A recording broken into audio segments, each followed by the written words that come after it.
there was no clear evidence either way. So, as you say, it's the live call.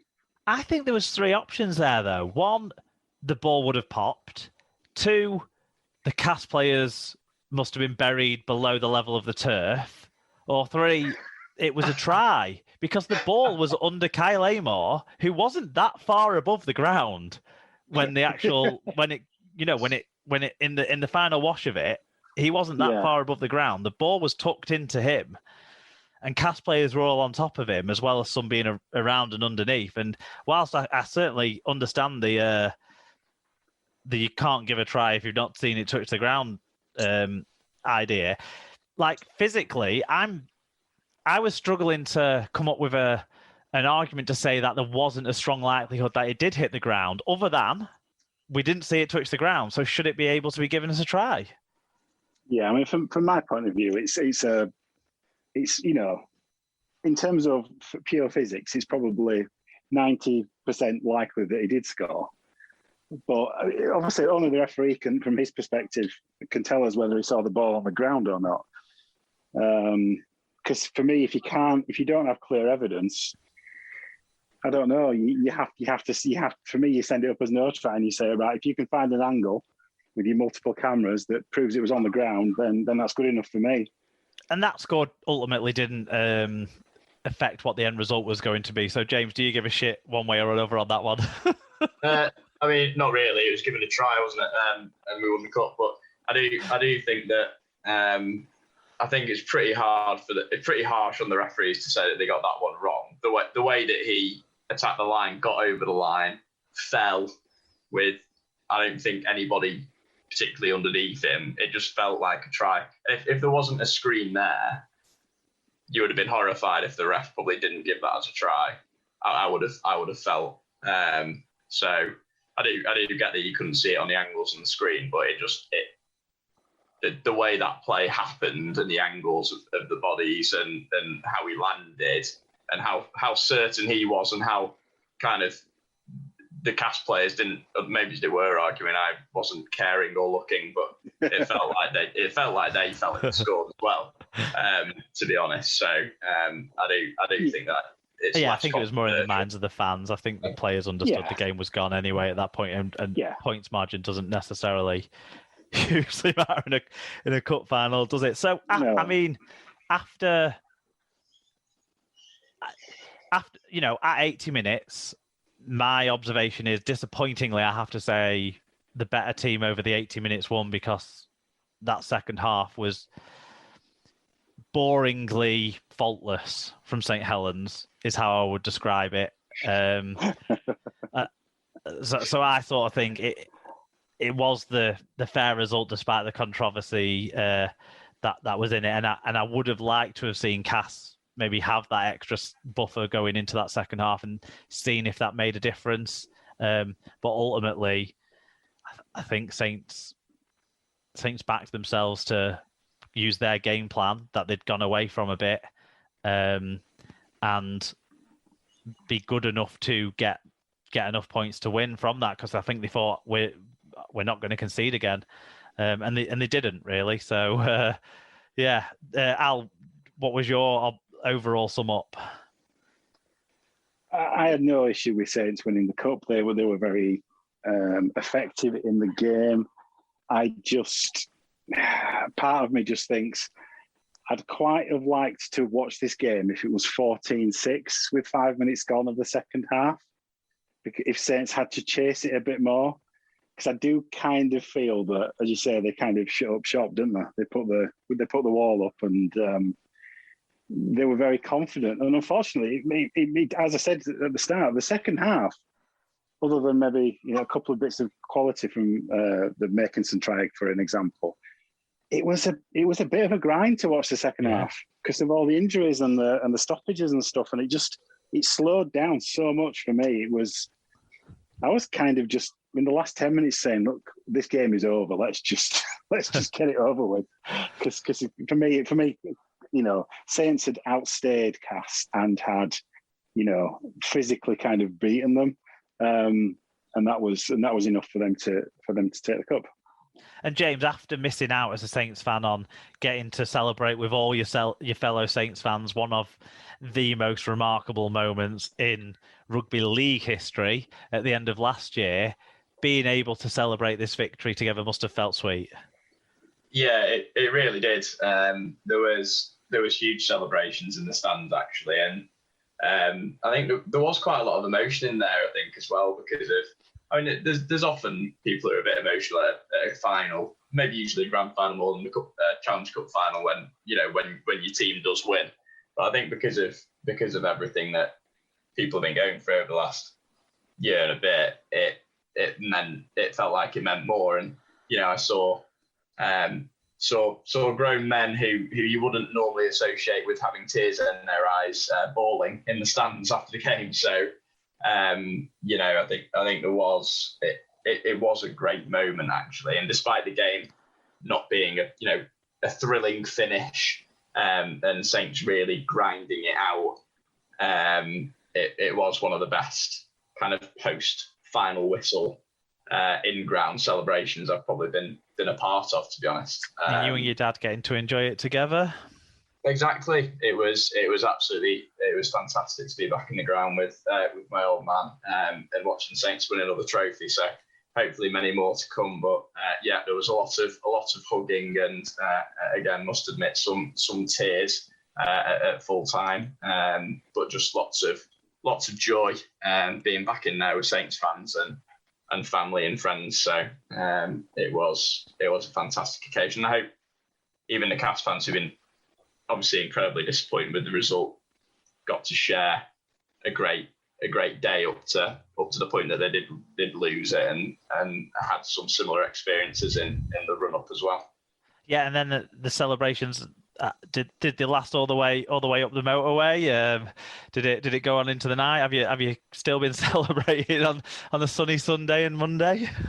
Well, I was. I'm lucky enough that my wife has a grandmother and sister who live in London, so I had free accommodation for the weekend and made my way back in the opposite direction to most Saints fans after the game, which was quite nice actually.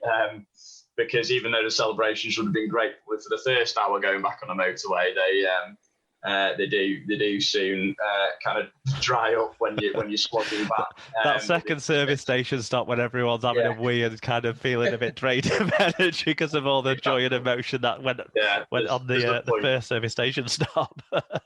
there's a point where it's not that fun anymore, and you just want to get home. So actually going and finding another pub with the other half of my family and having a few beers that evening was a lovely way to top it off.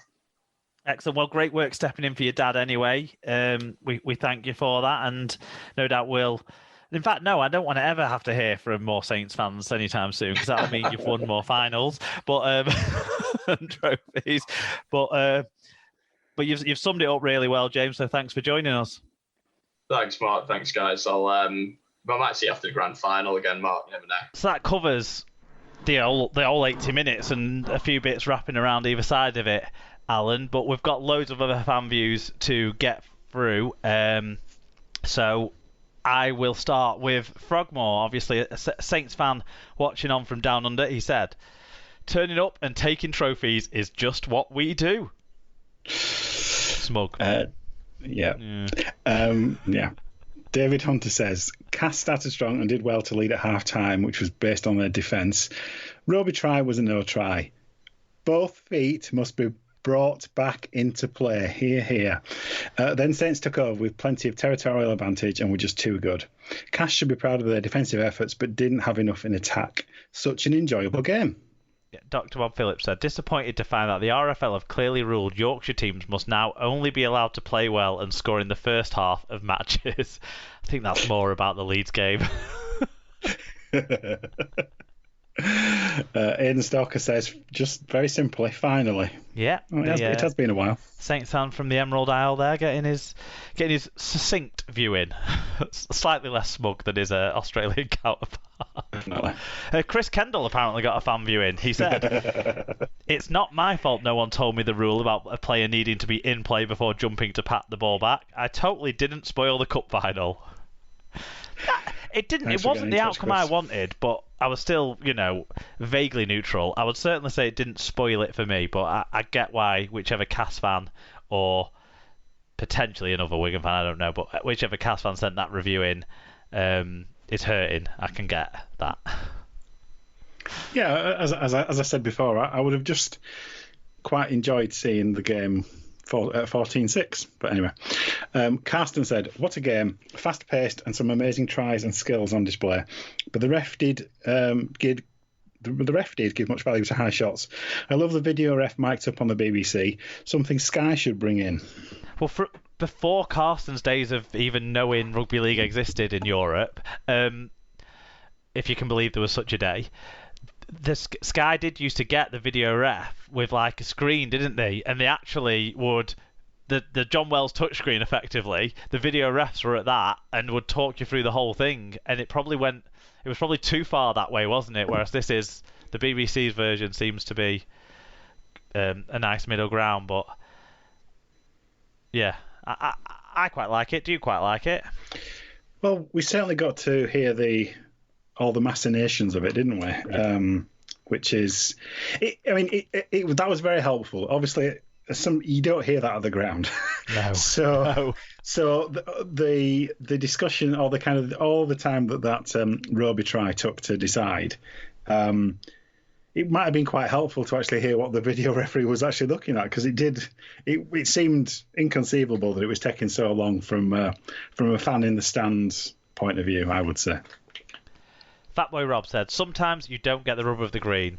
From Saint's spawny first try to Moore ignoring direct contact to the head, including one on Smith right in front, which would have put us 8 up, and a try with a knock-on and a player jumping from off the field to keep it in, and a try where the ball was as close to the ground as the arch. I won't go on. You all watched it. You know Cass were robbed. P.S. Where were the Saints fans?" The first try wasn't spawny. It was intentional, wasn't it? Well, it's intentional, but obviously it's good fortune where it bounces, but that doesn't mean it wasn't deliberate. So, and we covered the high tackle on Smith and the other bits. Yep, it's good to know that Rob and I agree. Mike Webb says, "Firstly, a great crowd reaction to the stand against racism. Secondly, you had to be there to realise how hot it was. Huge effort from the players. Thirdly, thought Cass had us at half time. Cue the wolf outcries. So great credit to them. However, a dominant second half from Saints, helped by some luck, I would say that, and the intervention of King Jack again. Great day, thanks to both teams and all the supporters." Yep, St David from his caravan reported in with, "What an amazing day that was. I have to admit I was very worried at half-time. Cass deservedly took control. Keeping it to 6 was vital. Second half was a masterclass in those conditions, and Roby was at the heart of it. Lance Todd in all but name, in my humble opinion," St David said. "Couldn't be prouder or happier. Big trophies in the cabinet." Can we just have a quick chat about Lance Todd winner? Because I realise we haven't done that yet. Yeah.